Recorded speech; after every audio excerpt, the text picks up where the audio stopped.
Friends, welcome back to my channel. If you are new here please subscribe my channel for more videos. आज हम बात कर रहे हैं सेक्शन 145 की क्रिमिनल प्रोसीजर कोड की, जो कि ये सेक्शन जो स्टार्ट होते हैं वो चैप्टर 10 के जो पार्ट डी है उसमें है dispute at to immovable property. जो स्थावर संपत्ति से रिलेटेड जो वाद है, केस है, उससे रिलेटेड ये चैप्टर का पार्ट डी है, जो कि इससे रिलेटेड सेक्शन 145 से स्टार्ट होता है। तो स्टार्ट करते हैं आज की video. Procedure where dispute concerning land और water is likely to cause breach of peace. It means कि जहाँ भूमि और जल से समृद्ध विवादों से परिशांति भंग होना संभाव्य है, वहाँ क्या प्रोसीजर होगा। जब कभी किसी कार्यपालक मजिस्ट्रेट का पुलिस अधिकारी की रिपोर्ट से या अन्य इत्तला से समाधान हो जाता है कि उसकी स्थानीय अधिकारिता के अंदर किसी भूमि या जल उसकी सीमाओं से समृद्ध ऐसा विवाद विद्यमान है, चल रहा है, जिससे परिशांति भंग होना संभाव्य है, तब वह अपना समाधान होने के आधारों का गठन करते हुए और ऐसे विवाद से समृद्ध पक्षकारों में से यह अपेक्षा करते हुए लिखित ऑर्डर करेगा कि वे निर्दिष्ट तारीख और समय पर स्वयं या प्लीडर के द्वारा और किसी एडवोकेट के द्वारा उसके न्यायालय में हाजिर हो और विवाद की विषय वस्तु पर वास्तविक कब्जे के तथ्य के बारे में अपने अपने दावों का लिखित कथन पेश करें। Whenever an executive magistrate is satisfied from a report of police officer or upon other information that a dispute likely to cause a breach of the peace existing concerning any land or water or the boundary thereof within his local jurisdiction, he shall an order to written stating the ground of his being to so satisfied and requiring the parties concerning in such dispute to attend his court in person and by pleader on a specific date and time, and to put in written statement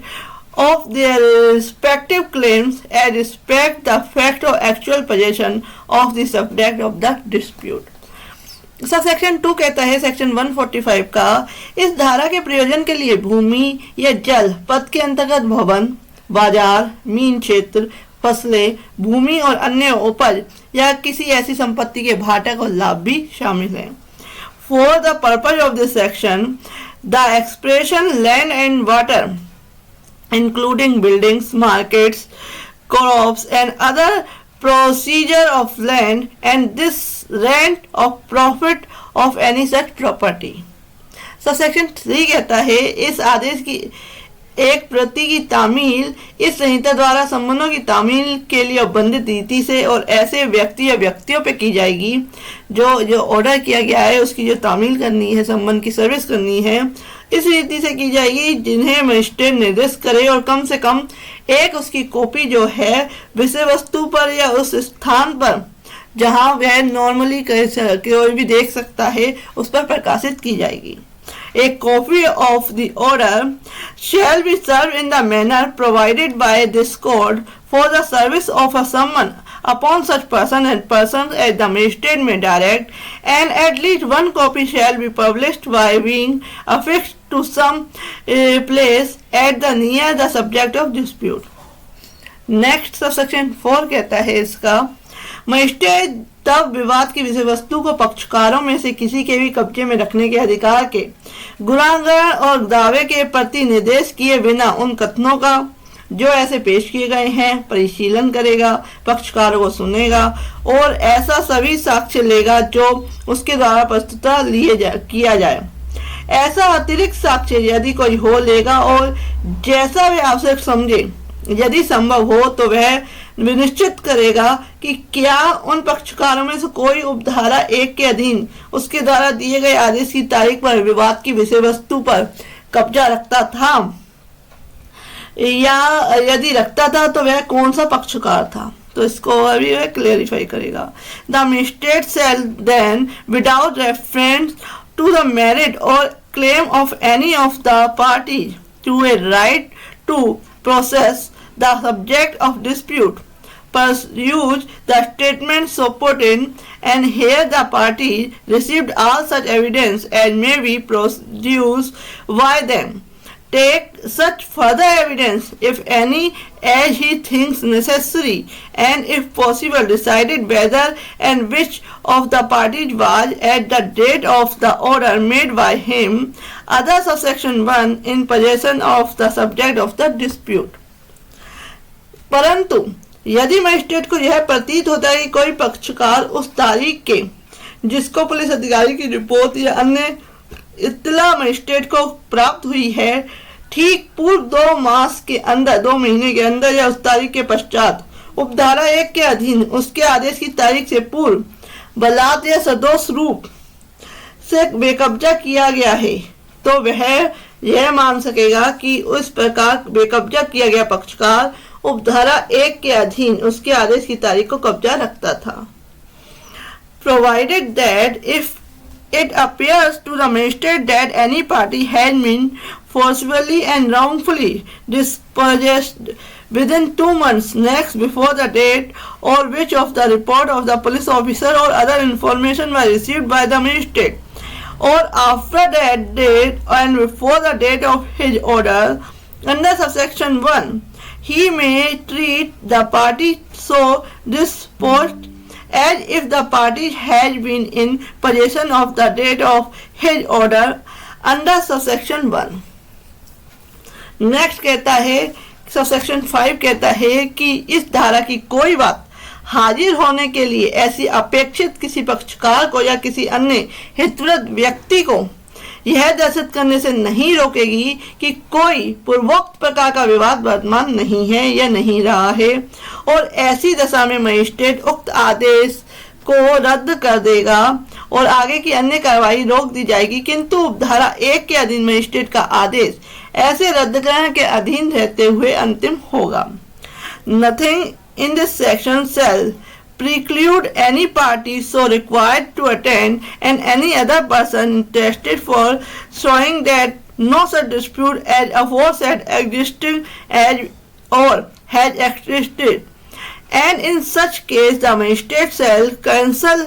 he said order and all further proceeding thereon shall be stayed, but subject to such cancellation the order of the magistrate under subsection 1 shall be final. Subsection 6 कहता है section 145 का, यदि magistrate यह विनिश्चय करता है कि पक्षकारों में से एक का उक्त विषय वस्तु पर ऐसा कब्जा था या उपधारा 4 के प्रंतुक के अधीन ऐसा कब्जा माना जाना चाहिए, तो वह यह घोषणा करने वाला कि ऐसा पक्षकार उस पर तब तक कब्जा रखने का हकदार है जब तक उसे विधि के सम्यक अनुक्रम में बेदखल न कर दिया जाए, या यह निषेध करने वाला कि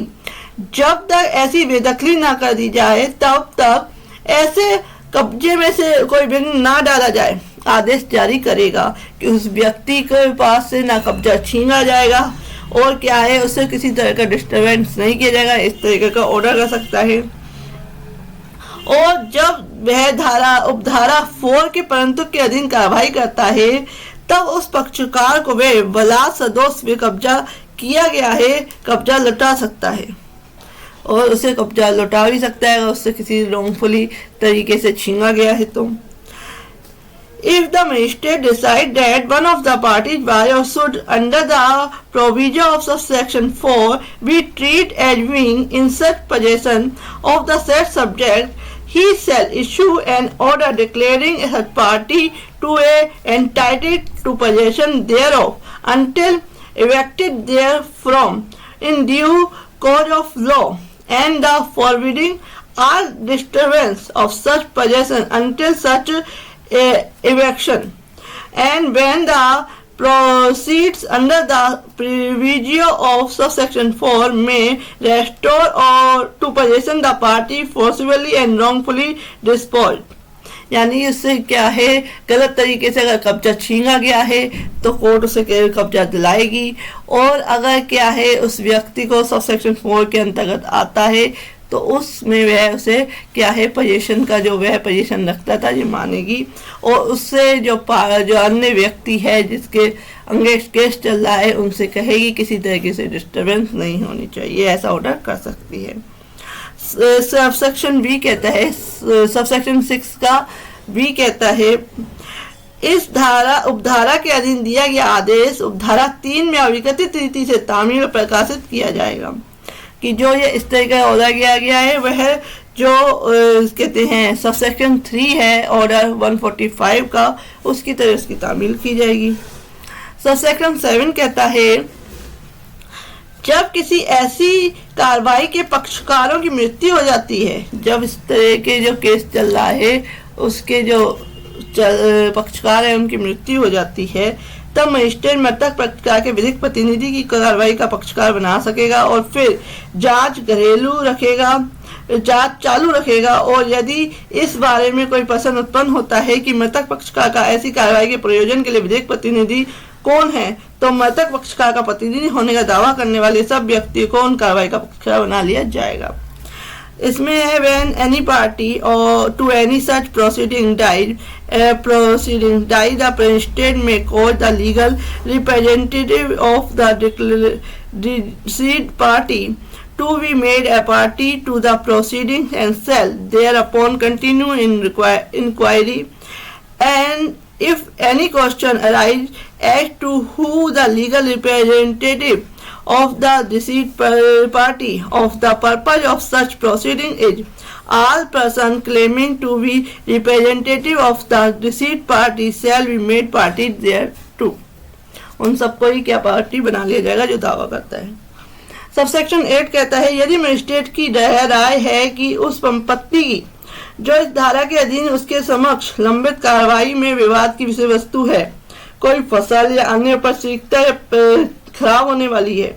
तो वह ऐसी संपत्ति की उचित अभिरक्षा का विक्रय के लिए आदेश दे सकता है और जांच समाप्त होने पर ऐसी संपत्ति के उसके आगमों के व्ययन के लिए ऐसा आदेश दे सकता है जो वह ठीक समझे।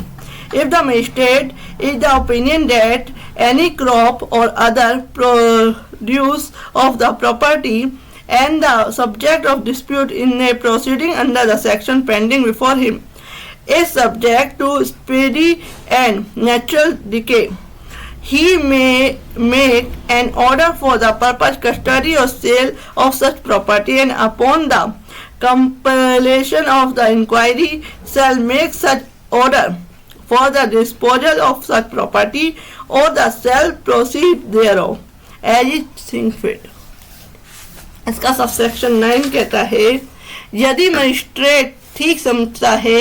तो वह इस धारा के अधीन कार्रवाइयों के किसी भी प्रक्रम में पक्षकारों में से किसी के आवेदन पर किसी साक्षी के नाम संबंध यह निर्देश देते हुए जारी कर सकता है कि वह हाजिर हो